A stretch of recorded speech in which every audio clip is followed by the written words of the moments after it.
my face was a lot of gray hair. It's a lot of gray hair in my face right now, but what you can see is that I've seen a couple of these tech waves, and I started university in 1987. So we started where we were working with Fortran and Cobalt and Pascal, these type of languages. And by the time that I went to Tuskegee University, it was a historically black college in Alabama, in the United States. And as I started my journey, a lot of the things we were exposed to, our family members and community members weren't exposed to. And I think it's important, and when the Bitcoin came out, it was really a big deal. We made sure we did a bus tour, and we went around to the different communities. We called it the first transatlantic bus tour because we actually went to universities in the United States as well as on the continent of Africa, where we spread the good news about this technology so that our people could have access to it. One of the things that we've learned now, though, is that it's not just blockchain. If we can make sure that our community has understanding of all the new emerging technologies, our people can then take advantage of it to change our communities. And we don't have to wait for someone to come save us because they're not coming. So this monthly webinar that we've embarked upon is our way of not just having an event like a Black Blockchain Summit in September, and then you have to wait for another year to engage and come together. What we see is a monthly coming together where we literally can share information that has application to serious issues that are facing our communities. This year's Black Blockchain Summit's theme again is peaceful solutions to violent world problems. You hear so many issues in the world, and again, talking about issues that are facing our communities, violence is one of them, be it something that's going on in Kinshasa, DRC, or something going on in Chicago, USA. Our people are literally dealing with real violence. And we as technologists, we as those folks who are in the community that even understand the emerging technology, have to be the ones that are the vanguard at the head of this to make sure that the technology that we know is applied to the issues that we also know and not just other people's community. So you're going to have some really incredibly bright, talented tech experts every month sharing information about how and what technologies can be used to make that difference. Be you a business person, be you a practitioner of whatever kind, you could be an organization where you're organizing our people. You could just be a family person and you really want to make sure that your children have access to information and know what's going on. We want to make sure that this engagement is helpful for you.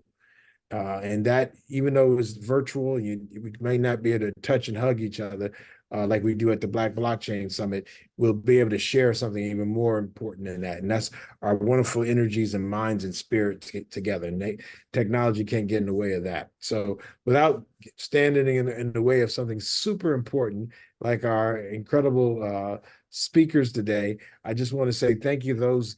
We're all in different time zones. So those who stayed up extra late, praise God, alhamdulillah, thank you for being up and sharp. And then those of us who have a different time zone, we still cruising around dinner time. So with that being said, I am because we are, and thank you so much. And thank you, Tungai, you're the best. Sure, appreciate it. Thank you, Brother Sinclair, and appreciate the introduction.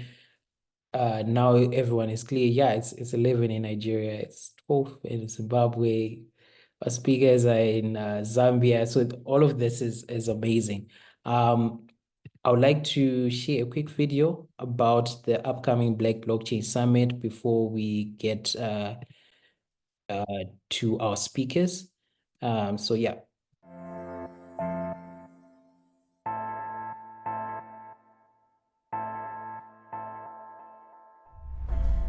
Join us at the 7th Annual Black Blockchain Summit at the historic Howard University from the 20th to the 21st of September 2024 in Washington, D.C., USA. Since its inception in 2018, the Black Blockchain Summit has been the go-to gathering for technology developers, economists, and educationists to present blockchain applications for solving challenges facing Black communities worldwide. Be inspired by thought-provoking discussions from renowned speakers. Past speakers include U.S. Senator Cory Booker, Lamar Wilson, Cleve Messidor, Isaiah Jackson, Naja Roberts, Mike Novogratz, Arthur Hayes, Max Kaiser, Cameron and Tyler Winklevoss, Alakanani Itireleng, and so many more. Secure your spot now. Buy a ticket on blackblockchainsummit.com. Proudly brought to you by Bill Murray, BitHub Africa, and AfriBlocks.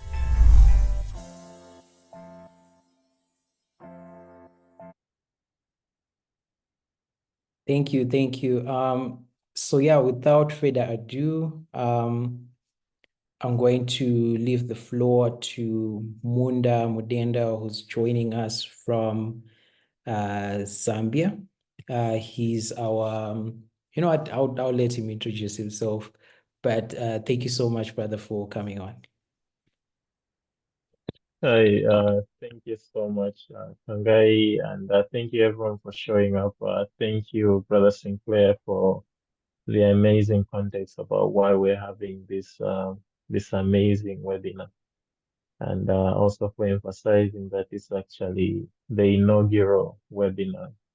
We're going to have more of these because we really have to kind of put context to these different technologies that we are seeing, the different innovations, and how we different people in Africa or in other parts of the world, the US, how we can leverage this to not only let's say end conflicts or find peaceful resolutions to conflicts, but also to kind of grow our businesses as we work towards building generational wealth and building legacies, etc. Now, my presentation is going to be a bit interesting. So, my name is Mundam Denda. I'm based here in Zambia, Kitwe. That's almost the northwestern part of Zambia. And the conversation that we are going to have in the next few minutes is around how we can leverage artificial intelligence. Essentially, you and I can agree that we live in an almost completely different world because of the different technologies that are coming at us and the huge pace at which they are actually being developed. But more interestingly, also because of the different applications that they have in our lives, from the time that we wake up in the morning to the time that we go back to bed. It's almost impossible to go by without really using one of these technologies, and most of them that are powered by artificial intelligence. But in this context, what I would like to do is just basically share experiences. Essentially, in my role as a business development manager at AfriBlocks, I spend time talking to people, founders, builders, exploring, and they're from different parts of the world. So far, I had conversations from people or with people from about 3 different continents. So many places in the US, Canada, so many people in the European Union area, and also within Africa. And my job really to try to understand who they are, what they're building, but most importantly, how them and AfriBlocks, and usually that entails helping them find properties to match their projects or their specific agendas with particular talent that can help them meet those particular agendas, goals, or milestones.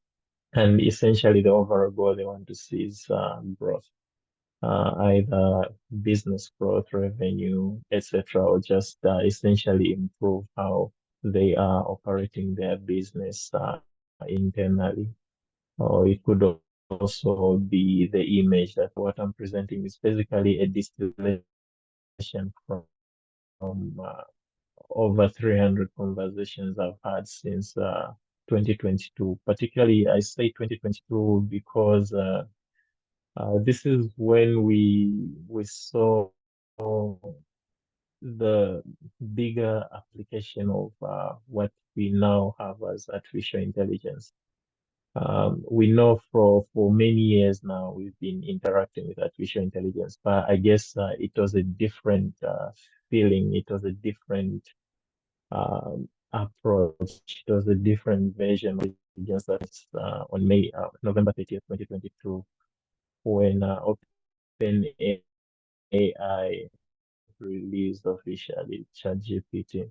And I can't forget that one because that's actually my birthday.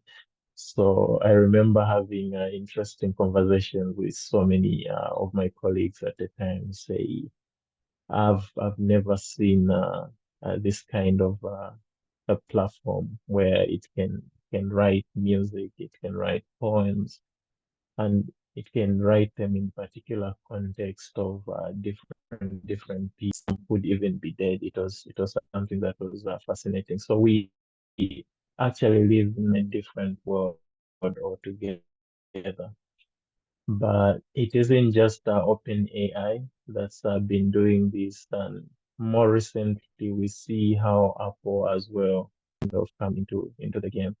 Initially, we thought these guys were behind, but they've come with a different approach where they're not just giving us AI as maybe as an add-on, but as a full experience. We have Google, we have Meta. We're all doing really amazing things with these technologies. But then what you realize is that these are essentially not just chatbots or maybe platforms where we can ask questions. They're essentially platforms in the sense that they've enabled others to kind of build from them. So one direction is others who are building, let's say, plugins or incorporating these technologies into, let's say, their CRM, that's their customer relationship management tools, to ensure that they improve lead generation or lead nurturing and closing sales, and also how they interact internally with not just their staff, but also their clients, who are the most important.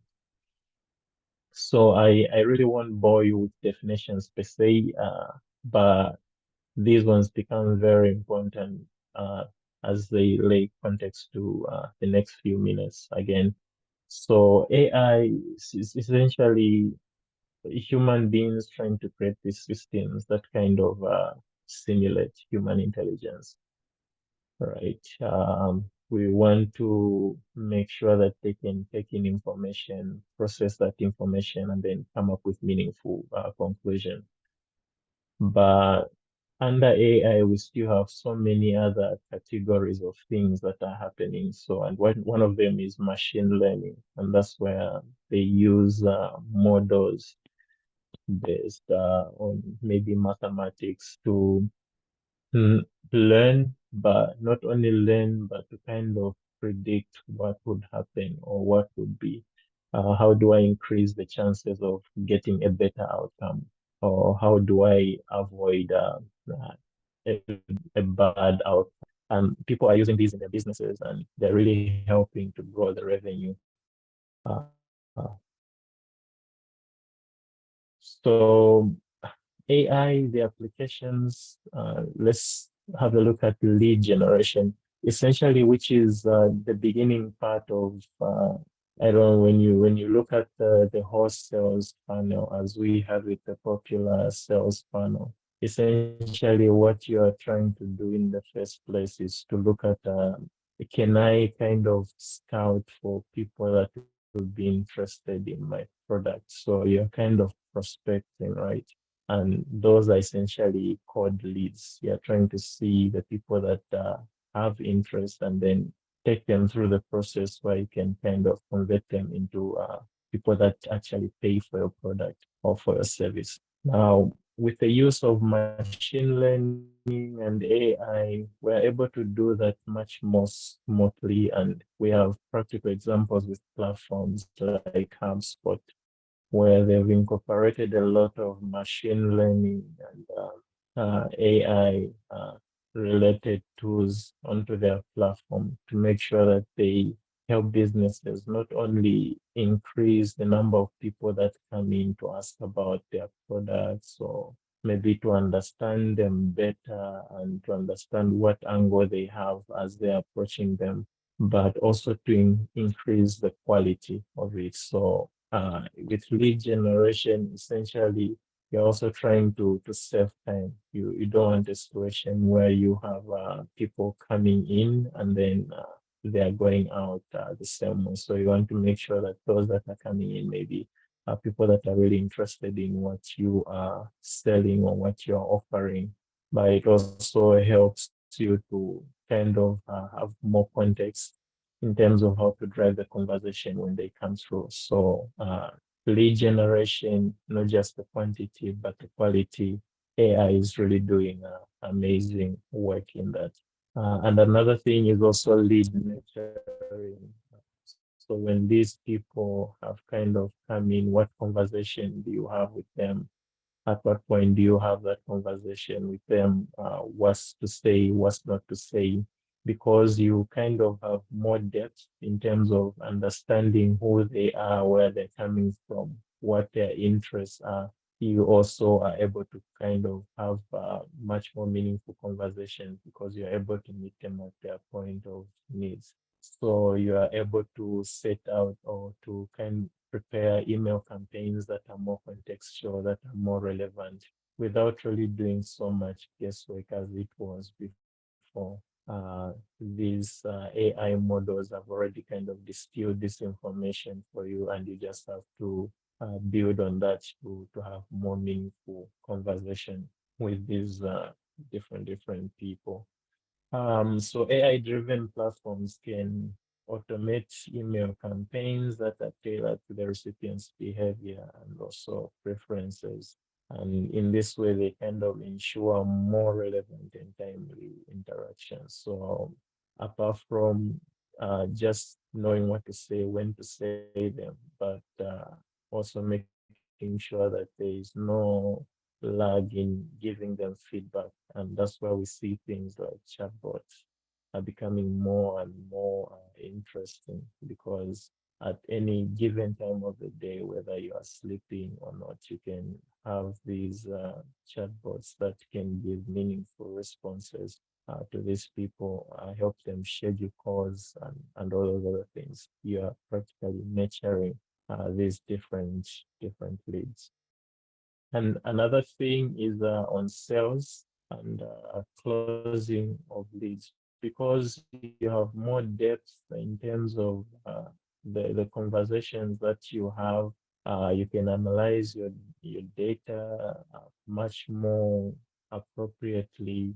It means that you can also be able to create your own database of tools in terms of strategies that you have as patterns, that have created patterns that you can use in closing, let's say, related clients in the future. So you know that, okay, when we acquired this person in the lead generation phase of things, they took this kind of a direction. And then for us to close them, this was the tool that we used, this was the method that we used, this was the conversation that we shared.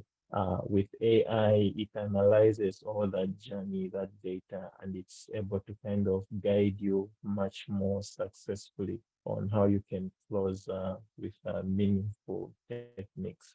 And that's also thanks to machine learning models that we have. But it's also not enough to just have them, let's say, come in and they buy the first time. You want to keep the meaningful conversations going on. You want to make sure that when they come, they stay, at least if not forever, but for much longer. So you want to identify opportunities where you can a kind of upsell or even sometimes potentially cross-sell. And these opportunities, AI can help predict customer behavior. So it can help you analyze the different conversations you have with them in the time that they are your clients, and help you to know when to suggest an upsell, maybe potentially a cross-sell. All happens through these different AI models. And the opportunity that I've had has been to kind of listen to different people from these different regions of the world. Actually, practically, they use these different tools like HubSpot,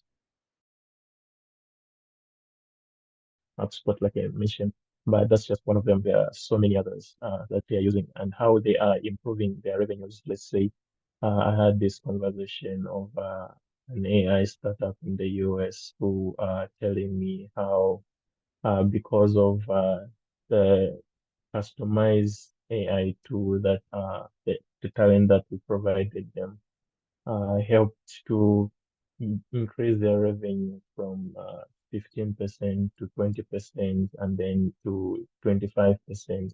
And we're still monitoring to see how the results are coming along with that. A practical case study as well that kind of tries to embody all this, at least from what I experienced, has been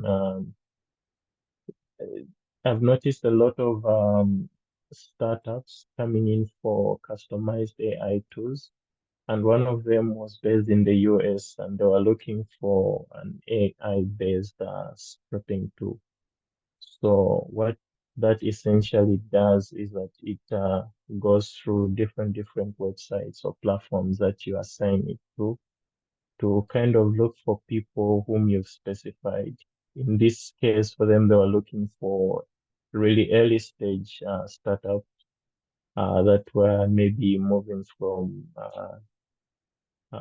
idea to MVP, and were looking for a certain amount in terms of investment.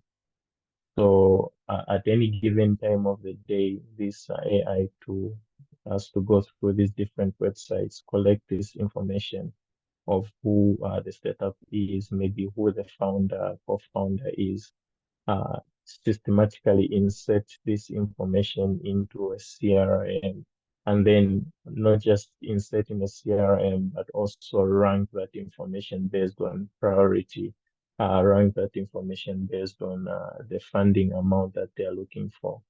And that can sound a little bit maybe so simple, but then you look at the amount of time that they served, and you also look at the number of startups that they were able to acquire in the shortest period of time. This is something that would otherwise take so much time when they are kind of doing that process manually. So with AfriBlocks, essentially, this is something that we have been doing with our clients, supplying them talent that can help them in, let's say, data analysis, like Josh is going to talk about, in building custom AI solutions, and also in making sure that they are marketing experts who can use these tools much more appropriately. And so I know this has been kind of brief and walked through, but if you would like to, let's say, have a sit down and look at your business, what you're up to, and how you can integrate some of these AI technologies within your business flow, either to improve your lead generation or your closing techniques, I think that's a conversation that we can have a one-on-one on. You can just shoot me a mail. We do those sessions completely for free, just to help you understand where some of these tools can help you, and then we see how we can go from there. So thank you so much for listening to my talk, and over to you, Tongai. Great, great. Thank you so much, Munda, for the presentation. If anyone has a question, a quick question, you can just post in the chat before we move on to the next speaker. But the interesting thing about AI is I always tell people like it has always kind of existed in the background. I know over the past year or so, it just blew up because mainly OpenAI managed to, to make it forefront as opposed to kind of the back end that it was. I just upgraded my phone to iOS 18, which is what, Apple is calling Apple Intelligence, which is basically AI. But when I was really looking at it, some of the features already existed, but we just didn't, think about it. But now, AI is mainstream and it's super helpful. I think over the weekend, my sister needed help writing a cover letter for a resume. I told her to send it to me, and then I just uploaded it on ChatGPT. I sent her a response in like less than a minute.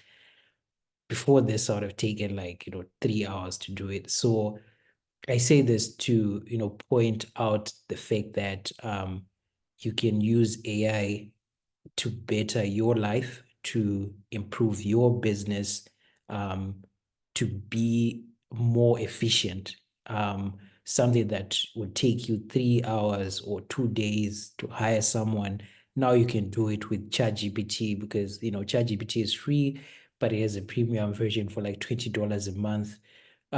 If you used to, you could have hired someone for, maybe $500 to do a task over a week or 3 weeks. So now these are some of the things that, we're trying to share with, with everyone to say you can use this technology to help your businesses, to help yourself as an individual, as opposed for, to just wait until, you're picking up the technology from other people, and yet the technology is essentially free.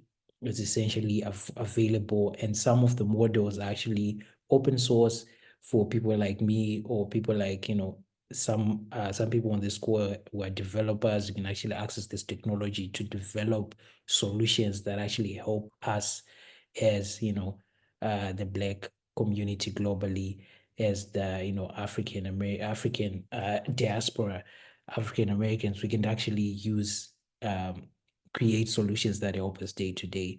I see one question. We'll just take one question for Munda. I would like to know what idea would be on the future of AI and how one can position himself to stand tall in that field. And this is a question from Chibuike. Yeah, thank you for the question, Chibuike. So at least from my different exploration, what I've observed is that like I mentioned, these tools are built, but they're built as platforms, right? So the contextual applications of the different AI platforms really remains to developers or people who are studying applied AI like yourself to really unlock the benefits. So one thing could be maybe how is AI being utilized in Africa or to help African SMEs actually grow? Because while ChatGPT can be very useful, let's say in the US, we don't know the data in which it was trained. So the context really for it to understand the African environment and to give meaningful conclusions that are very applied to the African situation or contextual. That's something that remains to different people to kind of explore and see how these tools can be made more meaningful in the different environments that they are in. Because I get to speak to so many different people, I know of different founders who are using, let's say, ChatGPT, building plugins to make sure that their businesses run smoothly. But I also know of Africans who are trying to use the same platforms. So the tool that they are building is contextual to the data that they are gathering in the US and the business that they are operating in. space that they operate in. But we also need some that are contextual, let's say to Africa or contextual to Europe, depending on where you are. So I think for me, that's an area to kind of explore. How can we make these tools much more contextual to the different environments so that they bring much more meaningful outputs? Great, great. Thank you so much. We're now moving on to our next presentation. Kudza Izao, who's the head of community at AfriBlocks. So Kudza, you can go ahead and share your screen.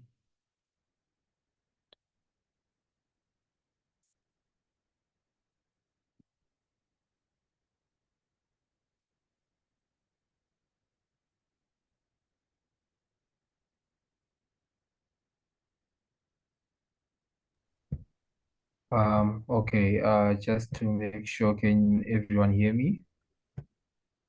Yes. And just maybe put like a thumbs up, and I'm okay, great.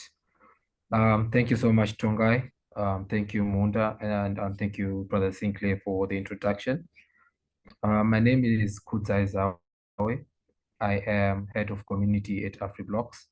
And just again, thank you so much to everyone who's taken the time to join us on this webinar. We don't take it lightly that you've taken the time out of everything else that you're doing to join us today. And we really appreciate the support, and we hope that you leave this webinar with something, meaningful for your personal endeavors.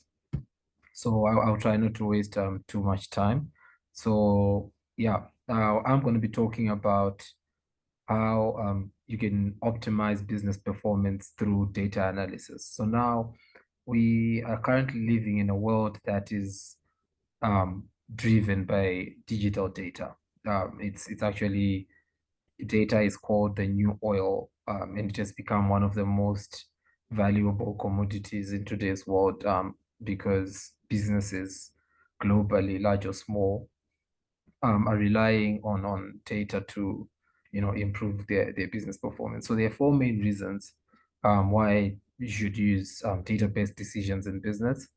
The first one being decision making speed. So we find that the availability of different kinds of data have improved the speed at which businesses can make decisions that propel them forward. And this is very important in a world where we are competing for attention. We're competing for digital space, and there's so many different kinds of services digitally that people can use to do more or less the same. So the faster you make decisions, the better positioned your business can be. And this is also the same for brick and mortar businesses. Data is not only important for digital businesses, but traditional businesses can employ data as well. And as the presentation goes forward, I will give more context on that. And then any business person or anyone in their career, we're always looking for a competitive advantage over everyone else in the industry.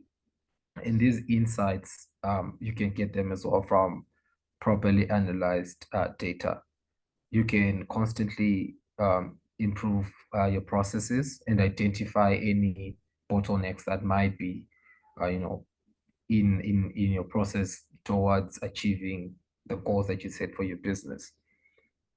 Then I think the most important thing is data analysis has given businesses the ability to understand their customer needs and preferences. So everyone that's building a product or providing a service, you can only do that if you understand the customers that are willing to use that service. And that understanding enables you to improve your product and make sure that you're in a position to serve your customers best. So that's another thing that data analysis does for business.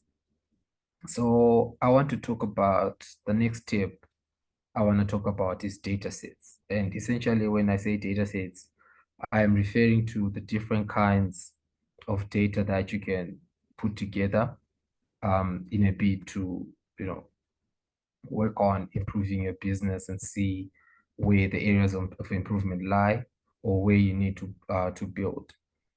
There are three kinds of data that a business needs to ensure that they have. The first one is internal data.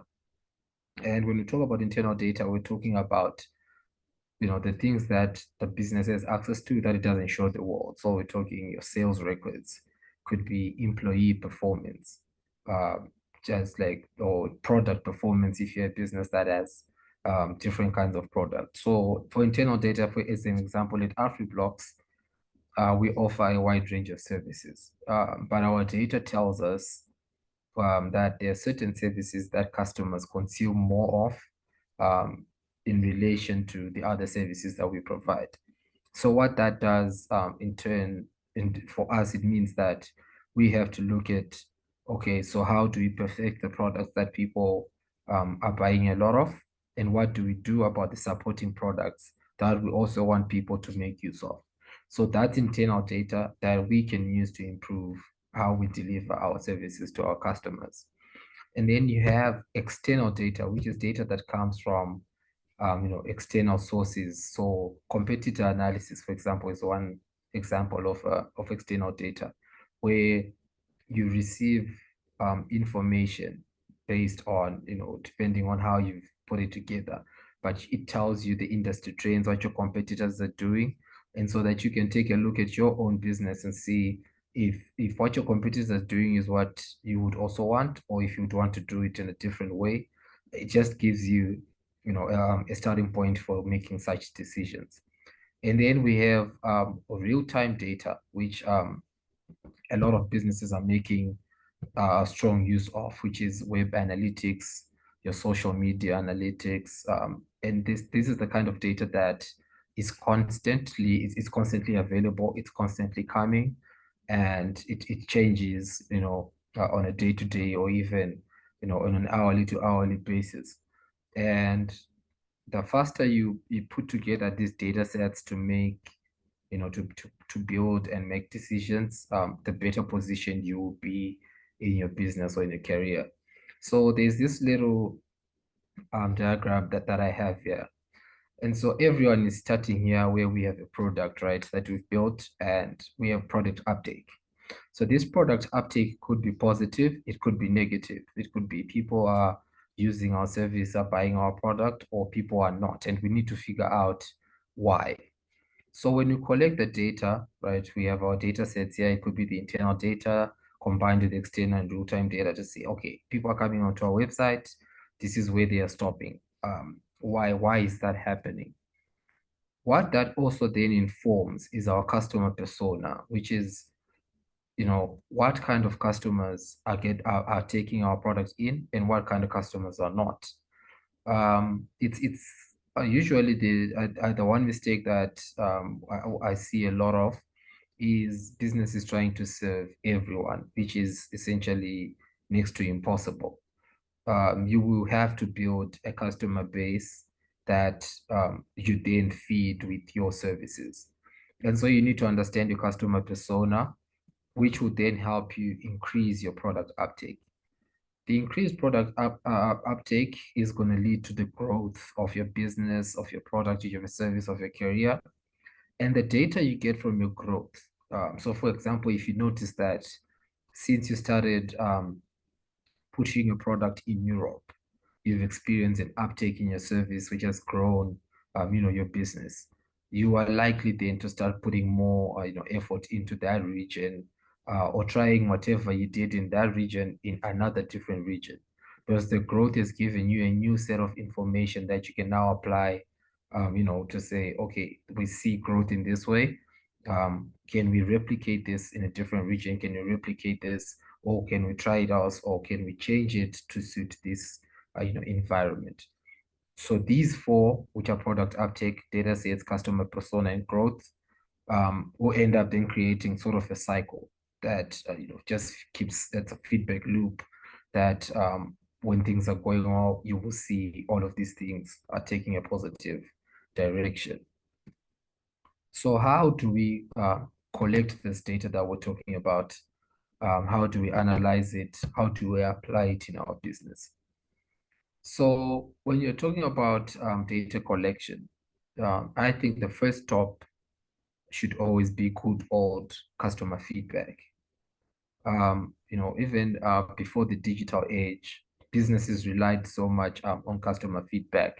It could be a barber that relies on customers telling them, they like the haircuts, they like the environment, or it could be a supermarket that's seeing uptake in this particular brand of rice over this one. Or it could even be, for example, through direct surveys where you ask people to fill out a survey.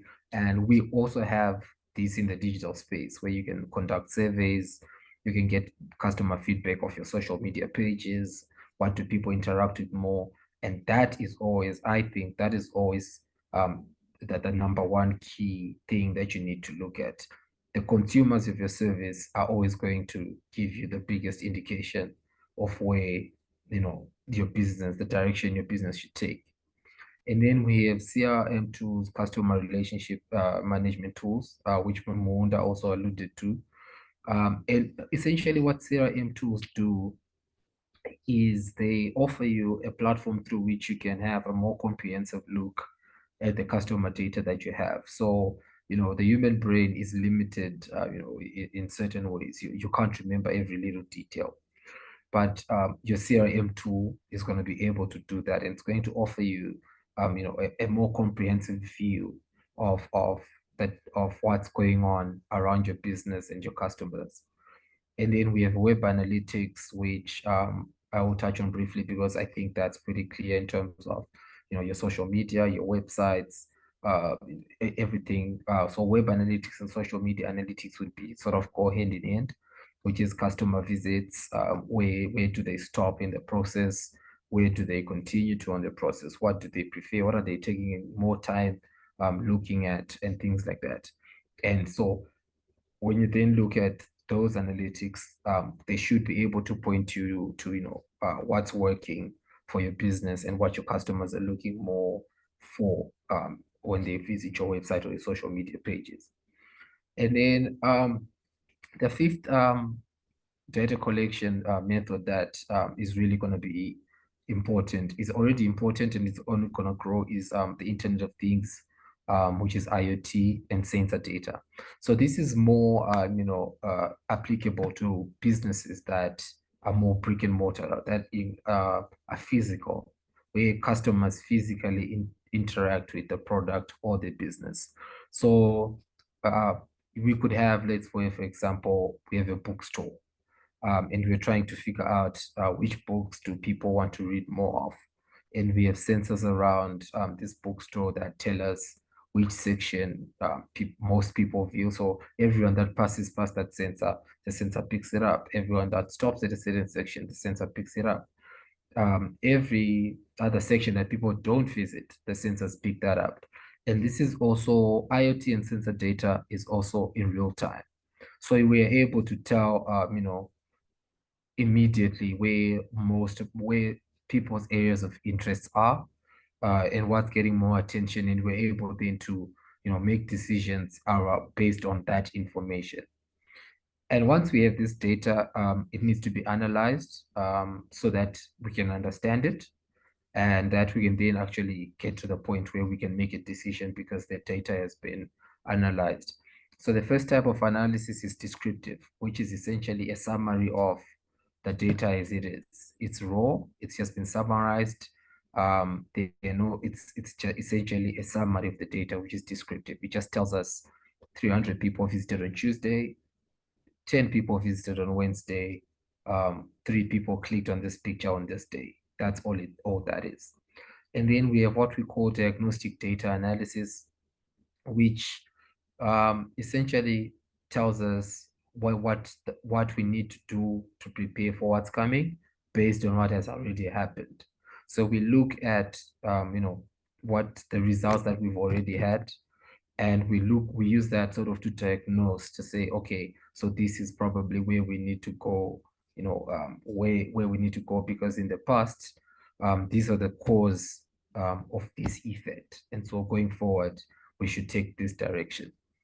And then we have what we call prescriptive analysis, which determines actions needed based on the data results.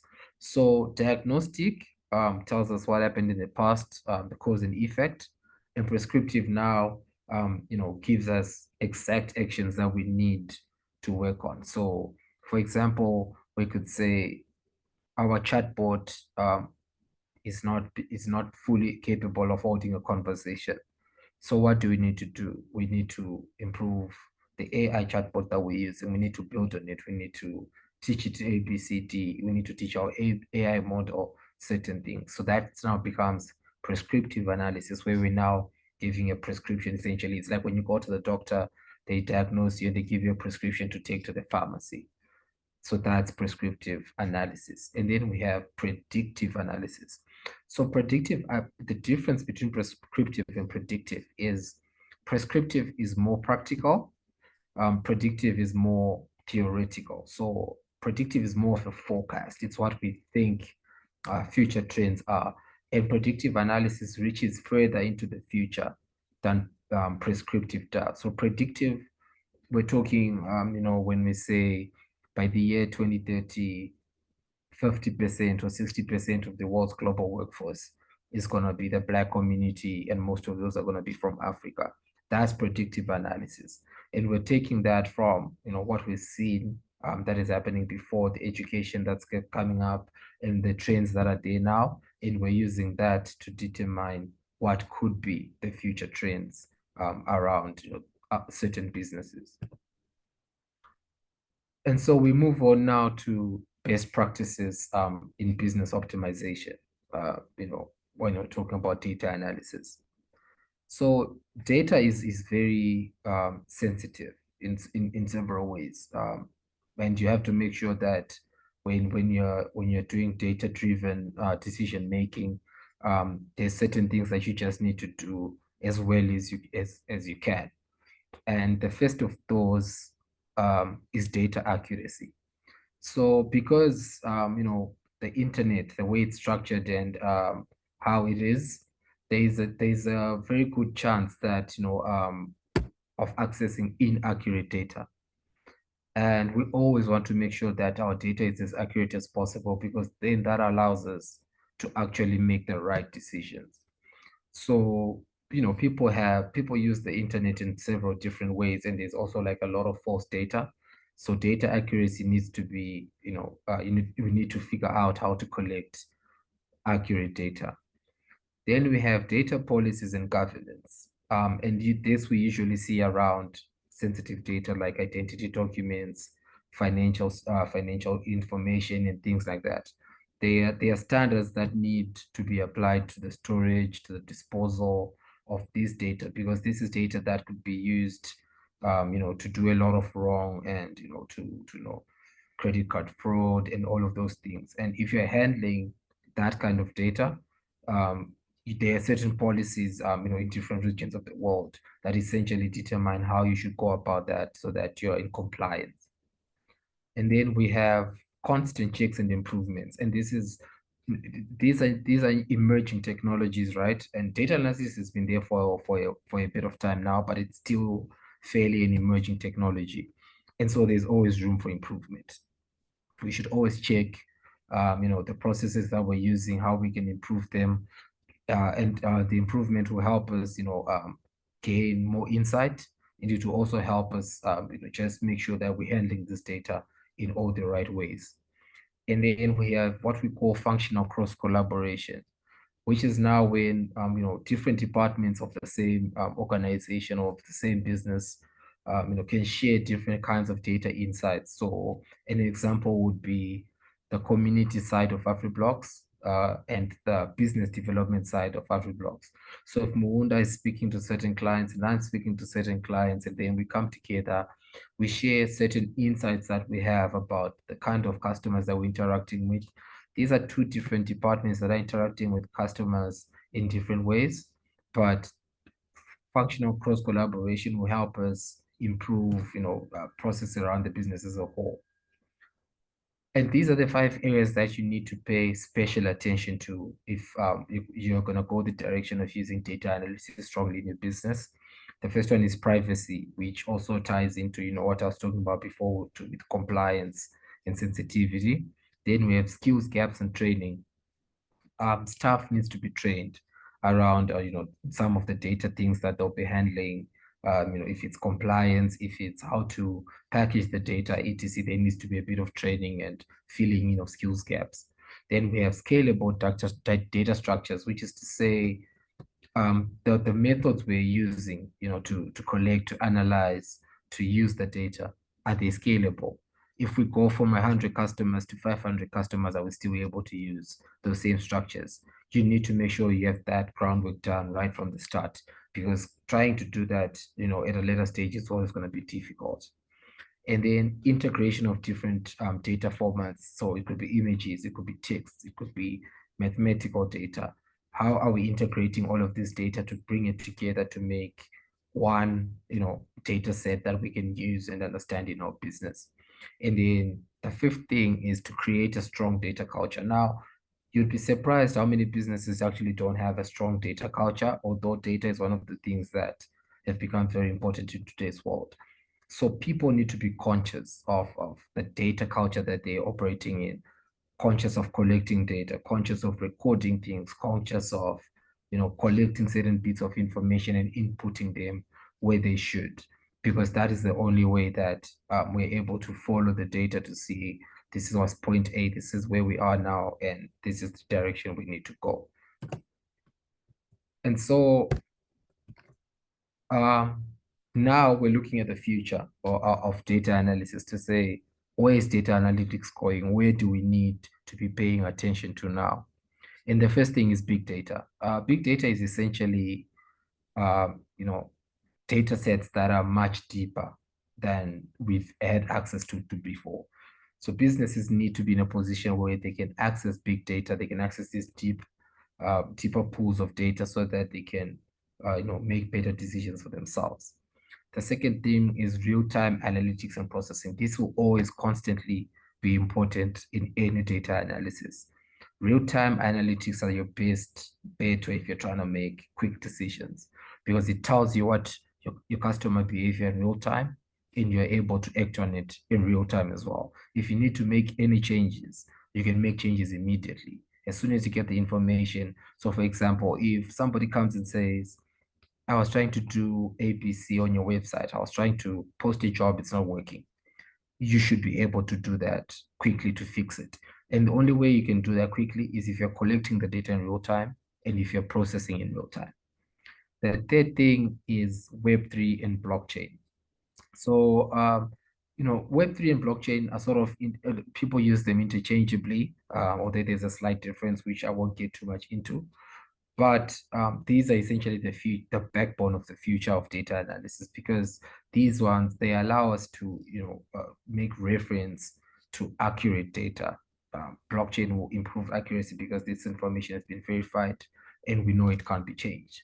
What was there today is what it's gonna be exactly what it's gonna look like 3 years from now. And we're able to look at that data because we are sure it's accurate and use it to make decisions going forward. And also blockchain tech also offers a level of security that we haven't seen before in terms of like data and all of these digital aspects of things. The fourth thing is AI and machine learning, which is what Munda was also talking about. And what these two do is they've changed the way we look at and interact with digital technology. And now we have automation and processing power that is, much stronger than it was before, through AI and machine learning. So these AI models, these machine learning models, are able to process information faster than any one of us could, and to be able to provide us with, accurate and well, analyzed outcomes. And the last part is natural language processing. So this is actually one of my most favorite things about data analysis right now, because what it means is previously, there's a lot of barriers that are come from language barriers. And what natural language processing does, it removes those language barriers from, anyone across the world. So now we're analyzing data in people's native languages. So somebody in South Africa speaking Xhosa, we're going to understand the data that they're providing in their native language, which means it's more accurate data. It's a language that they're more comfortable in. it's a language where they actually say what they actually want to say. It's not a second language to them where they might not exactly, know how to say what they want to say, but they know do it better in their home language. So it's a French person giving us, their thoughts in French. And we have these natural languages processors that are processing this data and packaging for us to understand in the languages that we understand. So now it breaks down the barriers that come, with language and with geography and all of these things. And it allows us to build deeper data sets, which then feeds back into big data. So if you look at these five: big data, real-time analysis, Web3 and blockchain, AI and machine learning, NLP, which is natural language processing, you will also see that these create an ecosystem of sorts where they all feed back into each other to help you, with the data side of your business. So yeah, I was trying to move quickly through that because I saw that our timer was almost at the end. But yes, that was my presentation on how you can optimize business performance using data analytics. And just like as Munda said as well, I am also available to talk to you about your business, about your career. If you're interested in learning more about, data analysis and even more things about community building, because, right now we're living in a world where businesses just function better when they build communities. People want to belong. It's a natural, process that we have to belong to something. And people consume products better when they feel that they're part of a community. And so, data analytics and community building are something that really go hand in hand in today's world. And if you want to talk about any of those, you're free also to hit me up via email. This is my email address. And we can set up a meeting, and it's absolutely free as well, like Munda said. We are always trying to look for the best ways to help businesses globally, to help people in different careers globally, because like Brother Sinclair said, I am because we are. If we build on that, we are all going in the right direction. So I'm not sure if there's any questions about my presentations, Yeah, so or before I hand over back to Tonga. yeah, thanks a lot, Kudzai. So I don't see any questions in the chat. However, this was a great presentation, and we're going to be sharing the videos, in due course, as well as the, presentation decks. We really, really appreciate everyone for joining. And I think one of the key takeaways from all of this is not, information that we're just sharing just because we're sharing it, because we know that we can actually use this information to help ourselves and everyone on this course. So, if you have that, business or that idea or that project that you're like, okay, how can I now integrate this? That's where we come in with the talent and the resources and, the amazing designers, developers. We can actually now build based off this technology. That's why, this was amazing. This is the first of many emerging technology webinars, and we appreciate everyone for joining. So yeah, we'll share the presentations, and we'll also share the video. For follow-up questions, you can reach out to info@Black Blockchain Summit about the upcoming summit this September. And for talent needs and any other follow-ups, you can reach out to info@afriblocks.com. Thank you so much for joining, and everyone have a great day, have a great evening, have a great morning. Appreciate you so much. Thank you. Goodbye.